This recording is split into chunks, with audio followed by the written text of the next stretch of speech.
மரமக்களை நேயர்களுக்கு மாலை வணக்கத்தை தெரிவித்துக் கொள்கிறேன். அந்த சுவடுகள் நாம் செய்து கொண்டிருக்கிறோம், நீங்கள் பார்த்து கொண்டிருக்கிறீர்கள். அதன் அடிப்படையில் இன்றைக்கு டி ஸ்டெப், அதாவது இடது தாக்கு ஸ்டெப்புன்னு சொல்லுவாங்க, இடதுபுற தாக்கு சுவடு. அந்த சுவடலை என்னுடைய மாணவர்கள் இங்கே செய்து காட்டுவார். இந்த சுவடு ஏன் எங்களுடைய மாணவர்களுக்கு நான் முக்கியமாக கற்றுக் கொடுக்கிறேன் என்றால், இந்த ஸ்டெப்பு நேரடியாக செய்வது போன்று இருக்கும், ஆனால் திடீர்னு அவருடைய கிக்கும் தாக்கம் இடது பக்கமாக திரும்பிடும். அவர் திரும்பும்போது அந்த எதிரி அதை தடுப்பதற்கு தயாராக இருக்க மாட்டார், அவர் எதிர்பார்க்கவே மாட்டார். எனவே அந்த இடி அல்லது கிக் அல்லது அந்த வெட்டி சொல்கிறாங்கன்னா கட்டு, அது ஏதாவது அவருடைய உடம்புல படுறதுக்கு நிறைய வாய்ப்பு இருக்கிறது. எனவே தான் இந்த டி ஸ்டெப்பு அல்லது இடதுபுற தாக்கு சுவடு ரொம்ப முக்கியத்துவம் வாய்ந்தது. அந்த சுவட்டினை இப்பொழுது என்னுடைய ஒரு மாணவருக்கு செய்து காட்டுவார். நீங்கள் உற்றி கவனிக்குமாறு அன்புடன் கேட்கிறேன்.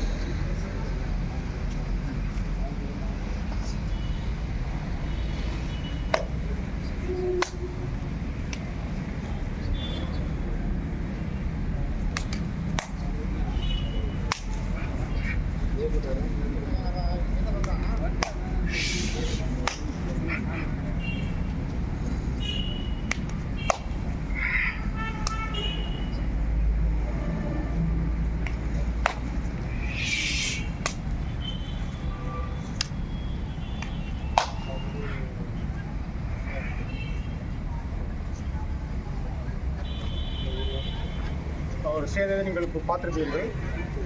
இதனுடைய அடியினை தடுத்து நாம் முதல்ல தருகின்ற அந்த கிக், கால் உதை ஒரு முக்கியமான வர்ம புள்ளிக்கு போகிறோம். அதே மாதிரி அவருடைய பஞ்சு நம்முடைய முகத்தில் உள்ள ஒரு வர்ம புள்ளிக்கு போகிறோம். அவருடைய தடுத்து அடிக்கக்கூடிய அந்த சைடு கட்டம் ஒரு வர்ம புள்ளிக்கு போகிறோம்.